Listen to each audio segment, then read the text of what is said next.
the early morning is optimum time to practice meditation after you've been well rested. The obstacles of tiredness and sleepiness should be much reduced. Not so much going on in your head. It's a new day, new scene, chapter in your life.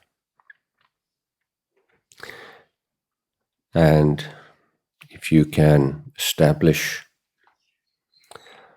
foundation of mindfulness in the morning, that will stand you in good stead throughout the day and can help you to be more mindful, aware, awake during the day, whatever you may have to see to on that day.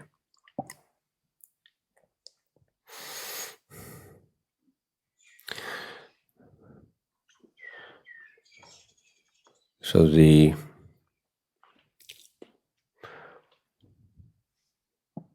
way to strengthen the commitment to meditation is to appreciate the value of it, and at the same time to remind yourself of the suffering, the problems that come in your mind, have come in your mind, come in your life, in the past, the present, and will continue to do so in the future if you don't learn how to take care of your mind. So the Buddha said that there's no enemy as vicious and frightening as your own mind, which lacks any training, education, and there's no friend anywhere in the world who is as good a friend to you as your mind once it's been trained.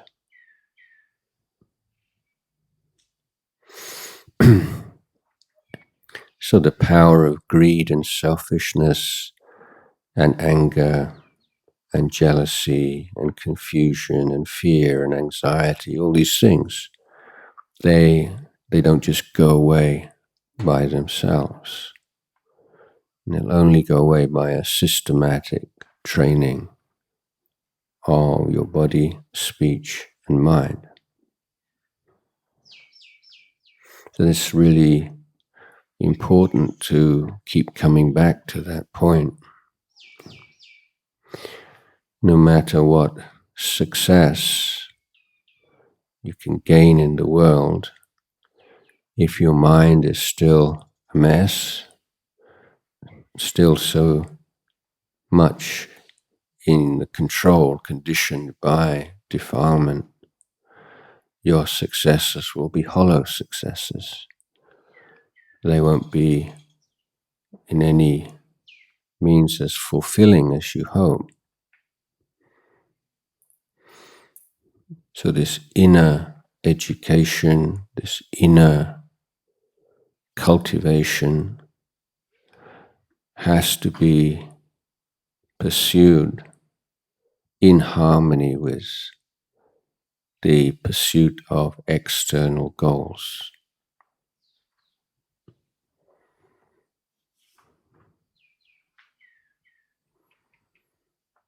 So we can be our own worst enemies and our own best friends, and it's up to us to make the choice which we would prefer to be.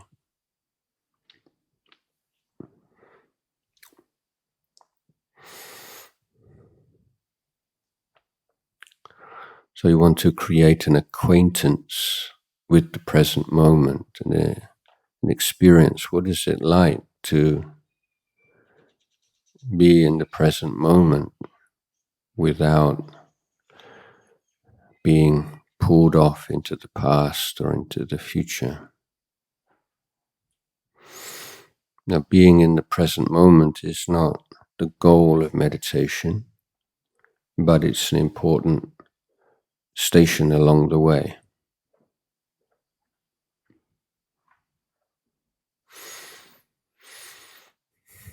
As regards the past and the future, the past is just memory. The future is thought. So when you see memory as memory, see thought as thought, that means you're in the present moment. It doesn't mean that there's no memory, there's no thought. They can arise and pass away. But you're not deluded by them. So give this real respect, interest, commitment to every single breath. Just take one breath at a time. That's your challenge. Not to meditate for 20 minutes, 30 minutes, but your challenge is to be fully present to one in-breath and one out-breath, one whole breath cycle. And then you give yourself that challenge again and again.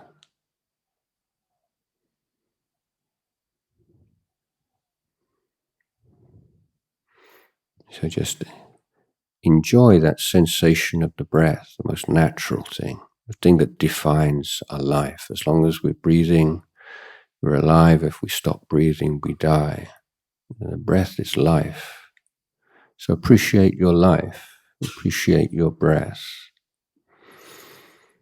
Comes in by itself, leaves by itself.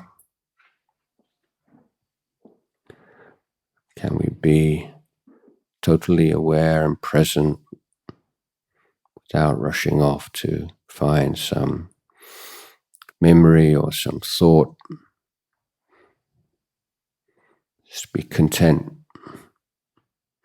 with the sensation of the breath.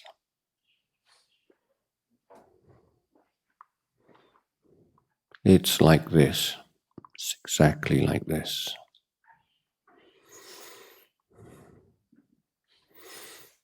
So I've suggested ways to help you in the beginning to maintain mindfulness on the breath.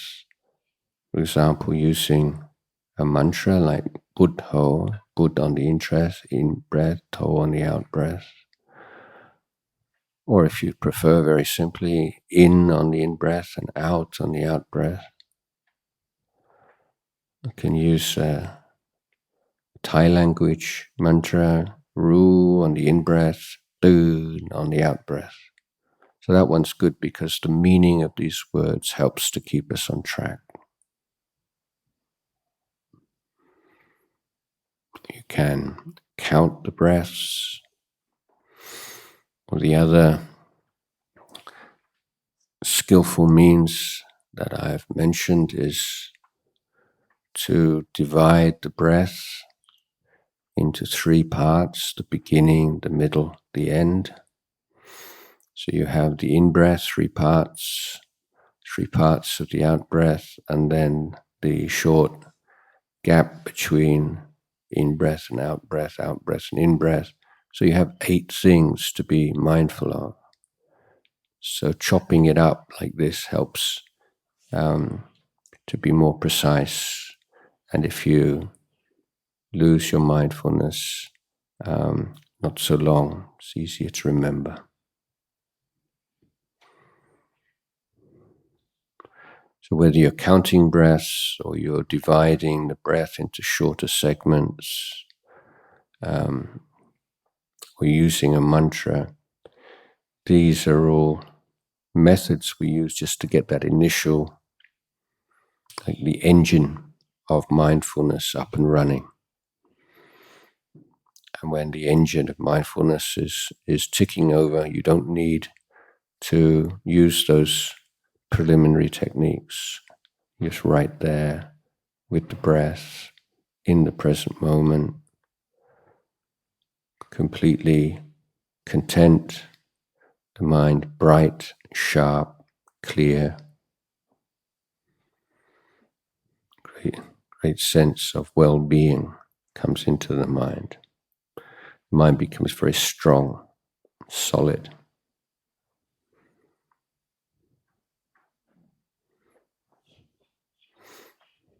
So as you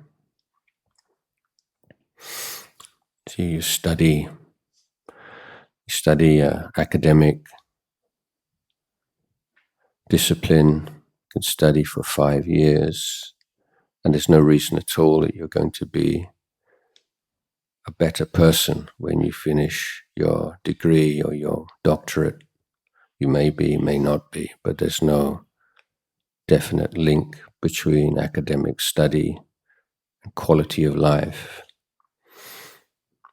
But study and practice of Dhamma, you can say for sure, if you put your heart into it, after 5 years, you'll notice a huge difference in the quality of your life.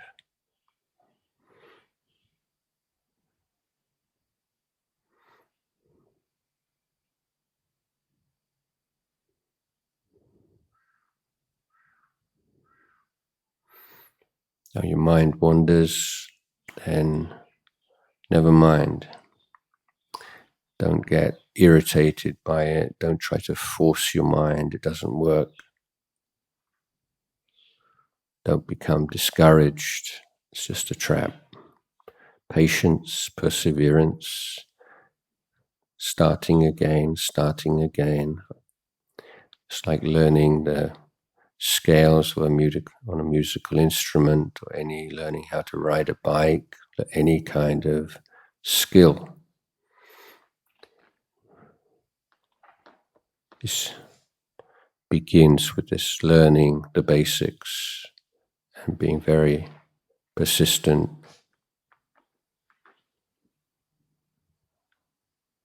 Keep beginning again, starting again. Noticing, oh, there the mind goes, going off into some enjoyable memory or fantasy. You realize that's the way the mind works. So you let it go. Come back to the breath. Your mind starts thinking about something somebody said, something somebody did that you didn't like, or something that's not the way you think it should be. It should be somewhere else. Why is it like this? It's another trap. You recognize. Put it down. Come back to the breath. Feeling sleepy, just expand the awareness throughout the whole body. And you can use the perception of light to help you. Just imagine as you breathe in, your whole body is filling with light. Breathe out, then you spread that light in all directions. So the imagining light, creating a perception of light, can free the mind of dullness and sleepiness. Otherwise, if it's really strong, then you can open your eyes a little bit. But this is something that you have to work through. Mind is really jumping here and jumping there, all over the place. Now don't panic, don't give up. Simply be aware. You don't have to force your mind to stop thinking. You can't do that. But simply be the awareness of the mind is jumping here and jumping there. The awareness that the mind is agitated, that awareness is not agitated. Okay? So you focus on the awareness of the agitation, and the agitation will abate, will become much reduced. and disappear. The mind is full of doubts about meditation and meditation practice. This isn't the time. You put those to one side for the time being. You recognize, oh, this is doubt. This is how doubt works. So this is how desire works. This is how aversion works. This is how dullness works. This is how agitation works. This is how doubt works. You're seeing, you're learning about how the human mind works. It's the most profound education in human psychology. You're the guinea pig. You learn about the human mind directly through looking at your own mind.